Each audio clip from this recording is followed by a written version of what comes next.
Hello guys, it's Ben here from Next Gen Base once again, and we've got a few more games running on the PS5 as part of the PS4 backwards compatibility stuff that we've been doing fairly recently. We know that this has proven to be quite popular with people, so alongside, trying to enjoy the launch lineup of both of these new consoles, decided to just do a little bit more from games that people were asking for. So once again, these are games that we have access to. Some of the games that are being requested quite a lot we don't necessarily have access to at the moment, but we may pick them up at some point. We just, at the moment, it just all depends on money and time, to be brutally honest with you. But starting off with Ace Combat 7. Ace Combat 7 was, by no means a bad performer on the PS4 Pro. I think it ran anywhere between sort of the 50s to 60. Didn't quite achieve the locked 60 that I think people wanted it to, but as you can see here on the PS5, it pretty much sticks to that 60 frames per second. There is a VR mode as well, so if you have your camera adapter and your VR gear, you can give that a go and see if there's any improvements there. I haven't tested the VR out just yet since we've had the PS5 and our kit arrived for it, but it may well, I think it may get some benefits from that, as Blood and Truth has, because I think Blood and Truth now runs at a native 90 frames per second in the headset itself. But Ace Combat 7 absolutely runs pretty flawlessly, to be honest. It's a decent title. Next up was Gravity Rush 2. Now I know this is one that people I think were hoping for, 60 frames per second mode, or if it ran at 60 frames per second. Unfortunately, Gravity Rush 2 is locked at 30 at a software level, so unfortunately that's not possible at the moment. I didn't see any performance mode or anything else PS4 Pro enhancements, so unfortunately Gravity Rush 2 is a game that is locked at 30 frames per second. Next game on the list is Deus Ex Mankind Divided. Now this is obviously a sequel to Human Revolution. It came out quite a while ago now, and once again this is a game that has that unfortunate hardware cap, or software cap rather, of 30 frames per second. So this was the target frame rate for the game, for the developers, and yeah, it's locked at 30. Unfortunately, there's no way of increasing that on the PS5, so it's another one. But again, any problems that there were with it, any drops in frame rate or anything like that, will be smoothed out with the PS5. In regards to the resolution, I know a lot of people have been asking what are the resolutions like. The resolutions scale to the PS4 Pro version, so if the frame rate was constant with a variable resolution, then you will get that higher resolution at a more frequent rate, if not more or less locked. And same with the frame rates. If you had a standard resolution that with a variable frame rate, that would then adjust there accordingly. Just Cause 3, I know, was definitely one that had its problems on the PS4 and the PS4 Pro. I mean, it just, particularly when things got really busy, it just didn't like the PS4, and it didn't like the consoles, to be honest. If you wanted to get a smooth experience playing Just Cause 3, the PC was essentially your only place to do it, and a decent one at that, and it was all limited by the CPU. So it was the Jaguar CPU cores in the PS4 and the Xbox One that really held Just Cause back. And I know, again, it's not a game that will be getting its 60 frames per second, because as you can see here, it's another game that's capped at 30 on the PS4 Pro, so therefore it will be on the PS5 as well. But ultimately, it now runs smoothly. This is kind of essentially where I got, we jumped into a brand new save here. There's been other reports that have been going around saying that, even when it gets really busy on screen, the CPU can now handle the game to the point where it will do 30 frames a second solidly. So again, yeah, please don't bring your PC Master Race comments in and just say, oh well, everything's better on PC. Of course it is. It's because they cost twice as much as a console for a graphics card in some instances. This is how the PS5 runs these games. It essentially runs it as the PS4 Pro did, just a little bit more consistently. One game that I absolutely adored on the PS4, and I haven't gone back to actually, and I was thinking about doing it, is Firewatch. Now, Firewatch It's, it's kind of, it's the walking simulator, it's the, the conversation simulator or whatever, but you can see here that it's not entirely steady even on the PS5.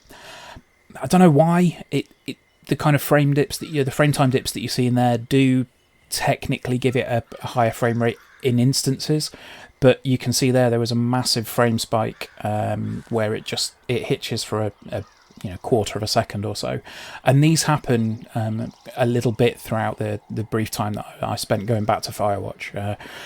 Unfortunately, I don't know how to get rid of those. The PS5 doesn't do it natively, so I would suspect it's something to do with the game itself, but ultimately, again, it runs it at a relatively steady 30 frames a second. The next one is Saints Row 3 Remastered. So this is the obviously the remastering of Saints Row the Third. I was not really expecting this to do anything other than a pretty much locked 60, and for the most part it does it. There are occasional dips there. I think you saw there, just a slight stutter to take it down to 59, which heaven forbid. But yeah, on the whole, it runs fairly well. Not got too many complaints about this. If you want to go back to Saints Row the Third Remastered, then by all means. I will try and pick up Saints Row 4 as well, because I know that was one that even on the PS4 Pro didn't run particularly well. I will try and get onto that at some point as well, but if you want to go back to Saints Row 3 Remastered, or Saints Row the Third Remastered I should say, then yes, it runs fine. It's got an unlocked frame rate on the PS4 Pro, so it just locks to 60 on the PS5. Big one that I know a lot of people were very interested in is Nier Automata, however you pronounce it, I will never know. But anyway, yes, this game runs, again, solid 60 frames per second, with the exception of the cutscenes, which we'll see in just a second. But yeah, the game itself, again, this will be running at the resolution that it did on the PS4 Pro, so I don't know if that's 1440p or if it scales up to native 4K, I honestly don't know. I couldn't tell you at this point. But you can see here, this is where there is a cutscene, and in the cutscenes, it's capped at 30, and then as soon as it goes into the game engine, it jumps back up to 60 frames a second. So if you want 60 frames per second cutscenes, sorry, I guess. But on the whole, the game itself runs absolutely fine at the locked 60. I haven't gone too far into the game. A lot of the footage that you will see in these videos will be from the opening sections, for a couple of reasons. The first one is if I went to download my save for the PS4 onto the PS5, sometimes it didn't previously upload from my PS4, and unfortunately my PS4 is currently tucked away somewhere, so I've not been able to get those saves off it. But yeah, Nier Automata runs smoothly, flawlessly at 60 frames per second. One of the questions that we had from somebody who was watching one of the videos, and they left a comment, was if you are running a PS4 game and you put the PS5 into the performance mode, does that then put the game that you're playing into an unlocked frame rate mode? And unfortunately not. So this is The Last of Us Part 2, and as you can see, it's stuck at 30 frames per second. That is just the way that the game engine runs. It's designed to run at 30 frames per second. Whether we'll see a patch or not, I don't know. There have been rumours, but if you want to see what it could look like at 60 frames a second, then if you click the link in the card, you can see some brief testing that we did when the game came out on the PS4. But just to show you, this is in fact running on the PS5. And it's running with the PS5 in its performance mode. So you go into your settings here, you then go down to the save data and game app settings, go into your presets, and then you can choose performance mode. You can see there, performance mode is set, but it doesn't affect PS4 games. That is exclusively for PS5 games that hook into those menus and kind of choose that automatic setting. So the Shadow of the Colossus remake, this is one that I played through. We did a playthrough on the YouTube channel. If you search for that, you'll be able to find it. I think call it 1 Idiot 16 Colossi, because I was an idiot and I'd never played the game before, so I wanted to run through it. But You can see here it's running at 30 frames per second in the resolution mode, or cinematic mode I should say. As soon as we switch it over to performance mode, as soon as we jump back into gameplay, you can see it jumps up to 60 frames a second and it doesn't waver. I think on the PS4 Pro it definitely wavered a little bit. It kind of went from well, anywhere between 40 to 60. I don't think it was ever really locked, but yeah, you can see here you get that locked 60 frames per second. I say locked as we just saw a frame drop, but it was a single frame that dropped. And on the whole, it's an impressive looking game. This is, I think, running at 1080p, but it's running at that 60 frames per second, which is, I think, what a lot of people would prefer. Shadow of the Tomb Raider is next up, and this is obviously one that people use for benchmarking stuff on PC. Unfortunately, the PS4 version doesn't have a benchmark option, so instead I just jumped into the opening scene here, had a bit of a walk around, and of course all of the cutscenes as well run at 60 frames a second because they're rendered in engine. This is in the performance mode, so this will be running at 1080p as opposed to 1440p and upscaled, but it's limited to whatever resolution the PS4 Pro version was set at. So once again, resolutions on these will be if you have a variable resolution, it will scale up to the max resolution that was available on the PS4 Pro. If you have a fixed resolution, you will literally just have the resolution that is available to you on the PS4 Pro. You will not get things like native 4K, and automatic upscaling like that.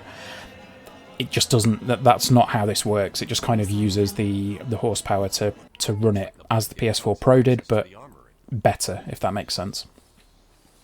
So the final two games that we're going to take a look at are Arkham City and Arkham Asylum. This is obviously Asylum here. This always ran at 30 frames a second on the PS4 and PS4 Pro. There was never... Well, in Arkham Asylum, there wasn't a 60 frames per second mode. So, if you want to play Arkham Asylum at 60 frames, play on PC. The Return to Arkham collection, which this was taken from, it kind of had its issues, and I know it had a lot of people kind of criticising it, and we'll come to why when we get to Arkham City in just a second. But yeah, on the whole, again, this runs as the PS4 Pro version did. I know initially there were some frame pacing issues when the game came out on the PS4 Pro, but there was a patch that they released which kind of fixed those problems, and it now runs at that locked 30 frames a second with the 33 millisecond frame pacing, which is what you'd expect to see. But speaking of Arkham City, which is going to come up in just a second, there was a patch at one point which unlocked the frame rate in Arkham City, and I believe it was patch 1.01. The reason that it got removed is because it wasn't, it didn't hit a steady frame rate. It kind of went all over the place.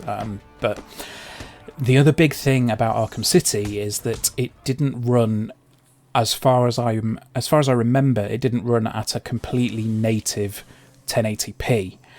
Even on the PS4 Pro. So I think they cut something back that was maybe the horizontal resolution, I think. So it's kind of, sometimes things will look a bit weird, particularly in those the grates and the glass where you've got the glass underneath the handrail.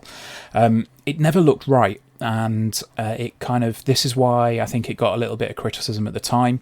But I think it would be quite nice to see this one get the frame rate unlocked again, because I think it would easily hit 60 frames a second, and especially having a resolution bump as well would help this game no end. But that's the games we've got for you today. As I say, there've been 12 there. Hopefully you've taken something from this, and hopefully you'll be able to get an idea of what to expect if you play some more games on your PS5. Thank you for joining us. If you've enjoyed the video, drop us a like, leave us a comment, let us know. There are a few more games that I'm aware people are trying to, get answers on. There's a few that we have, there's a few that we don't have. It will all depend on games that we have access to at this point. So unfortunately, if your game doesn't make it into the list, it's nothing personal, we just don't have access to it at the minute. But subscribe to the channel, and we'll see you next time for some more. Alright guys, take care, bye bye.